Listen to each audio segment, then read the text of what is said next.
Seguimos en Monitor Económico por la pantalla del canal 5 días. En el día de hoy tenemos como invitado especial al viceministro de la Subsecretaría de Estado de Tributación, el señor Óscar Orué, a quien le agradezco que haya tenido la gentileza de llegar hasta aquí para poder conversar. ¿Cómo te va, viceministro? Buenos días. Buenos días, bien, gracias Samuel, también agradecido por la invitación, estar compartiendo este espacio de enfoque económico. Bueno, tenemos muchos temas que queríamos consultarte. La primera tiene que ver con algo que ustedes dieron a conocer en estos días, los nuevos números del cierre del primer trimestre. Marzo está mostrando cifras súper interesantes ya de repunte en la recaudación, algo que nos da también como una señal positiva de que la economía se está comenzando a dinamizar, viceministro, y que también eso supongo para las arcas del Estado también es como un oxígeno, ¿verdad? Porque el año pasado fue un año bastante difícil y los números comienzan a mostrar un poco señales de repunte, es lo que pudimos observar. Definitivamente, realmente este mes de marzo que culminó nos sorprendió porque pudimos superar los dos dígitos de mejora, ¿verdad? Estamos 14,4% comparando el mismo periodo. Tanto enero como marzo tuvimos mejoras, pero no habíamos llegado. En enero tuvimos 8% y 6% en febrero, ¿verdad? De mejora. Pero ahora tuvimos un repunte muy importante, ¿verdad? Hay que recordar que en marzo finalizó el vencimiento del impuesto a la renta personal, Sí. que tuvo también un impacto importante. Y en otro sentido hay que tener en cuenta que el consumo también mejoró, ¿verdad? Vimos que, por ejemplo, más del 4% de mejora en cuanto a lo que tiene que ver con el IVA, ¿verdad? Entonces estamos viendo que la economía está respondiendo, se está viendo, por lo menos en lo que es la economía formal, un repunte importante, no solamente en el IRP, sino también en el consumo y en otros impuestos, ¿verdad? Lógicamente hay sectores que siguen golpeados Claro. y eso va a tener todavía su trámite, su tiempo para que se repongan, pero lo importante es que también desde la Administración Tributaria establecimos medidas para paliar ese efecto. Hay que recordar que ampliamos la reducción del IVA para el sector gastronómico, eventos, turismo, hoteles, cines, etcétera. Y bueno, estamos trabajando con el Ministerio de Salud Pública también para las próximas medidas que se van a estar implementando. La última vez que hablamos en radio, viceministro, yo te había preguntado los números del impuesto a la renta personal. Me habías comentado que más o menos el 70-80% en ese momento ya había realizado el cumplimiento o por lo menos la presentación de su declaración. ¿Cómo cerramos finalmente marzo? Cerramos ¿100% ya con... alcanzamos? ¿Hay gente que No, no, todavía no, no? no, hay falta todavía mucha gente que Ajá. presente. Estamos hablando de 140.000, en este caso, contribuyentes que De los presentaron. 192.000 creo que eran, me dijiste. 200.000 ya somos ahora, 200.000 ¿verdad? ya somos, ok. Pero hay que recordar que muchos se inscribieron también este año Claro, y recién tienen la obligación el año que viene, ¿verdad? ok. Pero en ese sentido, bueno, hay todavía algunos que, bueno, por las circunstancias en las cuales estamos, ¿verdad? Que hace que no pueda estar presentando al día sus declaraciones juradas. Pero lo importante es que tuvimos un cumplimiento alto. También la gente está entendiendo de que la única forma de hacer frente a todos estos problemas también es cuando el Estado tiene recursos suficientes y justamente hablamos de un sector que tiene una capacidad contributiva un poco mayor que el resto, ¿verdad? Estamos hablando de solo 190.000 contribuyentes, 200.000 ahora, ¿verdad? Y bueno, es muy bajo comparado, bueno, lo que se entiende como población económicamente activa, 3.500.000 personas, ¿verdad? Ok. Entonces, creo que el desafío que tenemos es ir ampliando la base y que cada vez haya más contribuyentes y que aporten en base a su capacidad.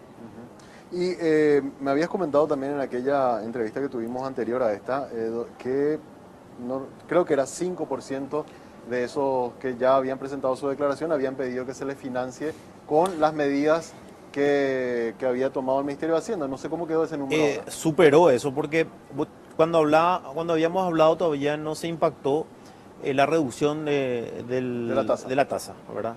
Eso se Que bajó ahora redujo. creo a 1%. No, se bajó del 1.4 al 1.1. 1.1, cierto. Sí, al 1.1, ¿verdad? Igualamos la tasa más o menos en la tarjeta de crédito, Sí, sí. se haciendo una comparación, y ahí vimos 30.000 contribuyentes han solicitado fraccionamiento, Ok. ¿verdad? Del universo que ya estábamos hablando recién, Ajá. ¿verdad? Entonces es realmente importante. Si bien la tasa no pudimos reducirla más, porque también tenemos que hacer frente a todos los gastos que tiene el Estado. Bueno, en realidad es una decisión difícil, ¿verdad? Porque yo sé que hay mucha gente que está necesitando y que le está costando, ¿verdad? Pero también partimos de la base que el que no ganó dinero, el que no tuvo renta, no tiene que pagar nada, Ok, ¿verdad? claro. Y que todavía los niveles de deducción en Paraguay son muy amplios, ¿verdad?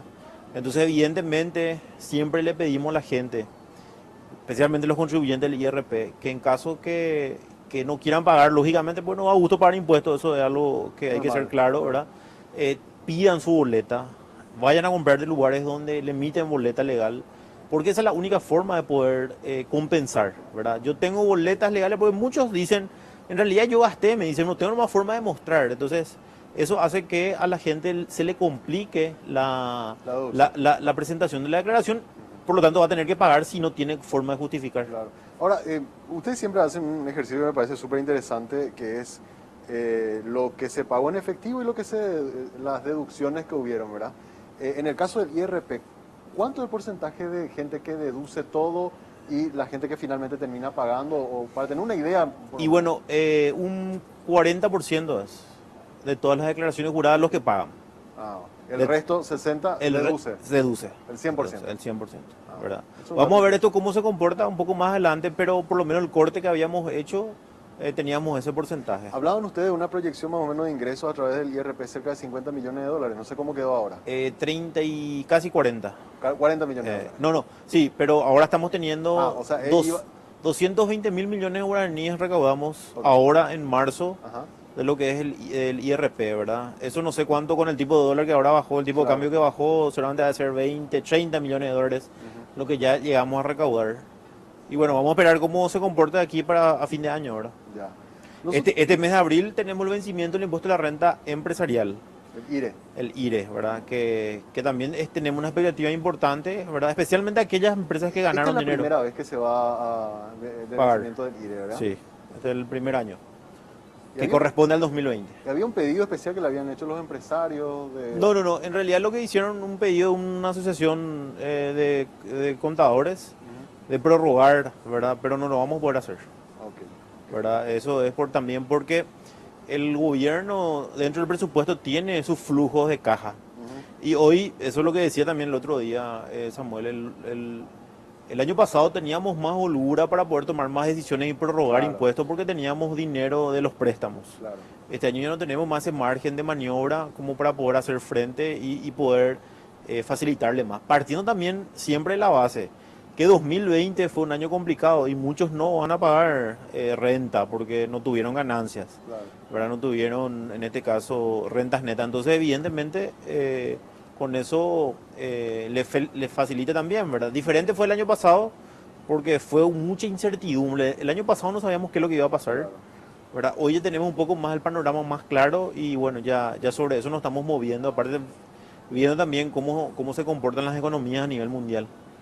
Un tema que hoy nosotros lo destacamos en tapas, pues nos pareció sumamente importante la medida que tomaron ayer, tiene que ver con esta reducción en la tasa para todos aquellos insumos médicos, farmacéuticos, que estén vinculados a La lucha. el combate al COVID, ¿verdad? Me parece súper interesante porque es una forma desde el Estado de poder apoyar a las empresas que importan estos productos y creo que el efecto es que bajen los precios, ¿verdad? Porque los precios estaban muy altos. Sí, nosotros lo que pensamos ahí era que se reduzcan o se mantengan, ¿verdad? Para los precios sabemos que hay productos que hay una falta de stock, ¿verdad? La idea es que se vayan importando y que, bueno, que también el Ministerio de Salud Pública pueda adquirir esos productos y le pueda facilitar a los enfermos, a los familiares que están padeciendo, ¿verdad? Realmente es una situación bastante complicada, pero no solamente para insumos, sino también principalmente son 79 medicamentos que están incluidos dentro de la lista. Los medicamentos que más se están utilizando justamente para la lucha contra el COVID. Y también son 144 insumos y 5 reactivos, ¿verdad? Hay que destacar también que también las vacunas están incluidas dentro de este decreto, ¿verdad? Entonces, cuando se van a importar vacunas del sector privado, del sector público, se va a tener que pagar solo el 0,5%. Estamos hablando de una reducción del 90%, o sea, de 5% que se pagaba por este tipo de productos, se reduce a 0,5%. Ahora, ¿tienen una estimación de cuánto significaría eso de menos ingresos para el fisco con estos productos? Nosotros no nos concentramos en eso, Samuel, en hacer ese cálculo, porque en realidad con la falta de medicamentos y con el costo encarecido, lógicamente hubo faltantes. Entonces acá nosotros estamos mirando un poco una cuestión de salud pública y no nos concentramos mucho en cuánto vamos a dejar recaudar. Lo que queremos es que tenga un impacto positivo en la medida que implementamos para que lógicamente haya esa disponibilidad de insumos, de medicamentos a todo lo que están padeciendo, ¿verdad? Y sobre todo hoy una situación en la cual mucho también depende de la caridad de la gente, ¿verdad? Hoy en las redes sociales vemos que piden, que solicitan, que no hay. Claro. Entonces eso realmente el gobierno está actuando en base a eso, en base a la realidad. Y bueno, en realidad no nos pusimos a hacer el estudio, a hacer el cálculo. Porque nos parece más importante la cuestión de salud pública antes Claro. que estos recursos. Yo preguntaba eso más por lo que significa, lo que estamos hablando en monto de lo que normalmente se recauda a través de esos impuestos. Pero nosotros hicimos el cálculo de, por ejemplo, las vacunas, ¿verdad? Ah. De cada 1 millón de vacunas, 45.000 vacunas van a entrar por esa reducción que hicimos, ¿verdad? Por ese mismo costo, ¿verdad? Haciendo una estimación más o menos, ¿verdad? Entonces, eso también va a ayudar a la gente una vez. Entiendo que ya nosotros adquirimos 2 millones de vacunas de Covaxin. Sí. Entiendo que el Ministerio de Salud de México ya aprobó, o Sí. la institución que se encarga de aprobación, y bueno, ya se va a empezar en poco tiempo más, a finalizar ese contrato, porque había una cláusula en la cual decía que en caso que se aprueben, los organismos internacionales aprueben, nosotros íbamos a adquirir esas 2 millones Claro. de vacunas, y entiendo que en poco tiempo más se va a estar trayendo ya, aparte de la aplicación de esas 200.000 vacunas que ellos fueron donaron Exacto. justamente dentro de ese acuerdo que se llevó con la India, ¿verdad? ¿Los laboratorios qué dijeron respecto a esta medida? O sea, ¿les va a ayudar a ellos a tener un poco de margen para mejorar los precios? Nosotros hablamos con ellos y trabajamos de hecho con ellos. En la lista hicimos con el Ministerio de Salud Pública y con Cifarma, ¿verdad? Ellos manifestaban de que iban a tratar, pero que también el problema ahí es, Samuel, de que muchas farmacias venden a un precio diferente a lo que normalmente porque traían o de contrabando o traían de otra forma, ¿verdad? Pero acá lo importante es que se pueda centralizar con todas las farmacéuticas. Y bueno, y que lógicamente dentro de, como no podemos establecer precios, la idea es facilitarle a ellos la importación. Perfecto. Uno de los temas que se estuvo debatiendo también mucho en esta semana, nosotros esta semana hablamos con gente de la caja bancaria. Al principio, antes de entrar al programa, te había preguntado sobre eso y me explicaste algo que me parece que es importante que se sepa, ¿verdad? Sobre parece como una especie de impasse o tira de afloje que hay entre tributación y la caja bancaria por el certificado de cumplimiento tributario que ellos están exigiendo, y es lo que ustedes le dicen, perfecto, le vamos a dar, pero primero paguen el impuesto de créditos que habían otorgado, entiendo, me dijiste, en un periodo anterior a una decisión que tomó la Corte. Para poder explicar un poco, Sí. viceministro, cómo es la cuestión. Anteriormente estaba exonerado el pago de IVA para estos sectores, ¿verdad? En el 2013 cambia la ley, con la ley 5091 creo, o no recuerdo bien el número de la ley, pero en el 2013 sale una ley en la cual dice que ellos ya son sujetos obligados del IVA. Por más de que si prestan servicios, en este caso si hacen préstamos a sus asociados y tienen fines comerciales, o sea, préstamos de consumo, cualquier tipo de préstamos que ellos hacen, se le tenía que cobrar el IVA. Eso dice la ley. Eso, la administración anterior, en principio, hizo una fiscalización y determinó un monto de impuesto que ellos dejaron de abonar al fisco, ¿verdad? Y aparte le inscribió de oficio. La administración tributaria en aquel tiempo le inscribió de oficio.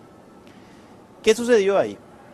Ellos atacaron esas dos acciones. La caja bancaria atacó en el Tribunal de Cuentas, en la justicia, en el órgano jurisdiccional, las dos medidas. Uno, por el cual se le inscribió, y otro por el cual se determinó el monto, que eran un monto importante, ¿verdad? Bueno, ¿qué pasó ahí? En los dos ganó la caja bancaria en el Tribunal de Cuentas, las dos acciones. Pero el Ministerio de Hacienda apeló las dos acciones. Y en octubre del año pasado, la Corte Suprema de Justicia, el órgano más importante, el órgano jurisdiccional más importante de la República, y ella, y su decisión es inapelable, dejó sin efecto en la resolución del Tribunal de Cuentas y confirmó el acto administrativo que ellos impugnaron. O sea, que ellos deben ser inscriptos como contribuyentes del impuesto al valor agregado. Eso dice la Corte, o sea, eso no lo digo yo, no lo dice Tributación, eso la Corte ya se expidió ahí, dice que ellos son contribuyentes de IVA. Ahora en la Corte se tiene que expedir en poco tiempo más el monto que se determinó en ese momento, ¿verdad? Y de hecho, desde que la Corte sacó esa sentencia, nosotros incluimos como obligación, porque antes no estaba en la obligación porque estaba en controversia eso, la presentación de la declaración jurada. O sea, 20, nosotros ya incluimos dentro del sistema la presentación de la declaración jurada de IVA, cosa que hasta hoy ellos no presentaron. O sea, ¿por qué nosotros no le entregamos el certificado de cumplimiento tributario? Y por una cuestión formal de no presentación de declaración jurada. Claro. Ni siquiera le decimos que paguen, porque eso todavía está en discusión en la Corte, ¿verdad? Pero esa obligación de presentar la declaración jurada, porque vos podés presentar la declaración jurada, Samuel, y podés poner que no hay saldo a favor del fisco. O sea, no quiere decir que vos pagues. Vos podés presentar nada más. Podés presentar sin movimiento, podés presentar en la parte de exonerados. O sea, el hecho de que vos presentes la declaración jurada es un dato muy importante porque ahí figura los movimientos que ellos tienen al hacer los préstamos. Entonces ellos decían, nosotros no vamos a presentar, ¿verdad? O sea, incumpliendo una orden de la Corte Suprema de Justicia. Entonces ellos volvieron a recurrir al Tribunal de Cuentas para que se le otorgue el certificado de cumplimiento tributario en controversia, cosa que nosotros le tuvimos que entregar, pero apelamos, ¿verdad? Pero era sin efecto suspensivo esa medida, ¿verdad?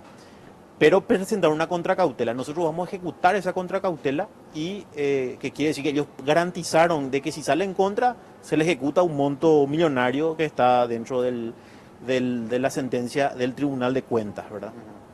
Pero en realidad es una cuestión que ya está definido, o sea, de que son contribuyentes del 2013 hasta el 2019 del IVA, son contribuyentes porque la Corte ya lo dijo. Ahora, ¿cuánto van a pagar? Bueno, eso podemos determinar, pero no puede ir mucho, no puede cambiar mucho los valores de lo que la Administración Tributaria determinó, ¿verdad? Entonces, esa es la realidad de la caja bancaria. Acá no es una cuestión personal, porque ellos ya comenzaron a decir que es una cuestión personal.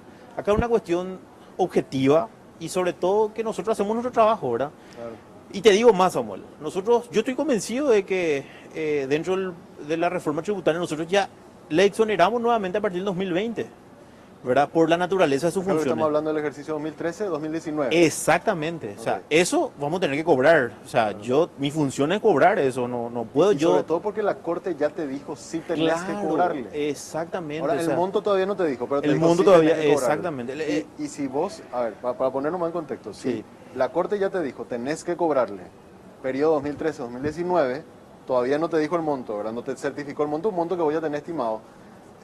No le podés tampoco dar un certificado, vos cumpliste, si es que no te presentó tampoco la declaración jurada. La declaración jurada. Así mismo. O sea, ese es ese es el problema que existe hoy y yo le expliqué muchísimas veces a ellos, pero ¿por qué, ellos... por ejemplo, no presentarían la declaración jurada? Y porque ellos dicen que si ellos al presentar, eso me dijeron personalmente, si nosotros presentamos la declaración jurada, estamos aceptando de que somos contribuyentes, y nosotros no somos contribuyentes. Y yo le dije, está bien, pero la Corte ya dijo que somos contribuyentes. Claro, o sea, claro. No hay más nada que discutir ellos acá. Lo que están haciendo es desconocer lo que la Corte dijo. Exactamente. Y no quieren dejar como precedente el hecho de haber presentado el documento. Exactamente. Ese es el problema que hay con la Corte, con la caja, ¿verdad? Y vuelvo a decir, Samuel, no es solamente la única resolución. Hay 2 sentencias más que falla en el mismo sentido con relación a lo que son cajas bancarias o este tipo de naturaleza jurídica. Yo una cosa que no entiendo, viceministro, es por qué se recurre a una instancia inferior si la máxima instancia que tiene que resolver ya dio el fallo. Y bueno, yo también quiero saber eso, ¿verdad? Le pregunté ahí a los asesores jurídicos más versados y en realidad es increíble que el Tribunal de Cuentas haya ordenado a tributación a darle un certificado de cumplimiento tributario en controversia cuando no existe controversia. ¿Sirve o no ese certificado? Sí sirve, porque me amenazaron inclusive con desacato del Tribunal de Cuentas.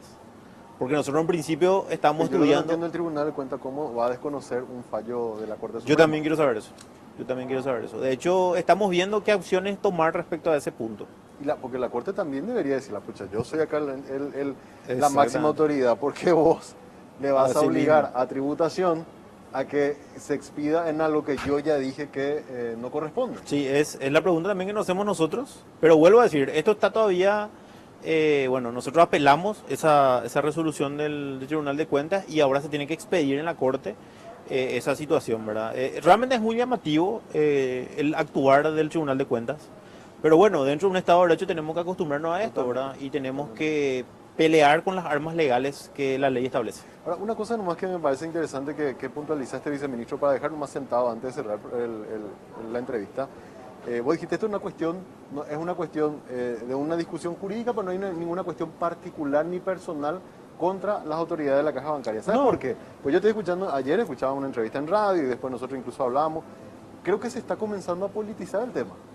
Por lo menos la impresión que a mí me da. Sí, a mí me pasaron audios de entrevistas que le hicieron y ellos se toman conmigo, o sea, ellos llevan a un plano personal cuando en realidad yo hago mi trabajo, o sea, y siempre también cuando me llaman políticos, me llaman senadores, diputados, yo siempre les digo lo mismo, ¿verdad? Acá no hay una cuestión personal con nadie, yo hago mi trabajo y trato de hacerlo de la manera más justa y más equitativa posible, sin darle privilegio a nadie, todos por igual, conforme a lo que la ley establece. Acá, para mí es el secreto.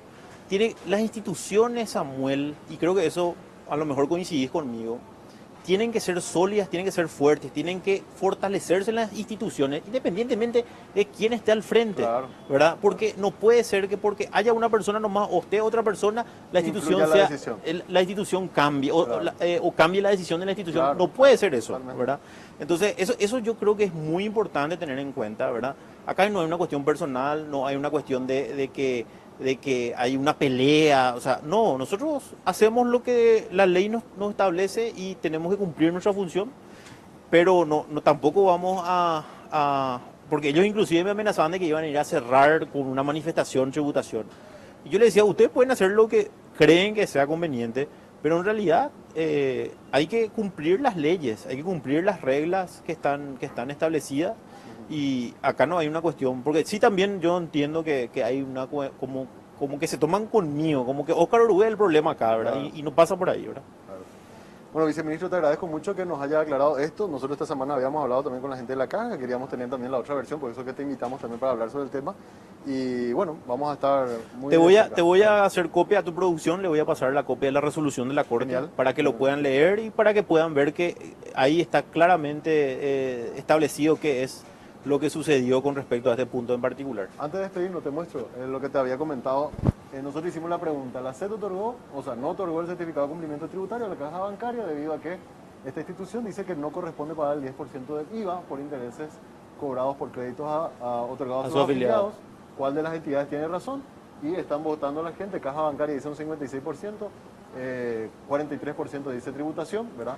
Pero bueno, ahora nos comentaste que, y nos vas a pasar el documento de que, o sea, ustedes tienen esta posición porque hay un documento de la Corte. Claro, así mismo. ¿Verdad? Perfecto, que lo vamos a publicar también. Te agradezco mucho por tu visita, gracias por participar con nosotros. El viceministro de Tributación, hoy en Monitor Económico. Hacemos una breve pausa, a la vuelta venimos con la parte final.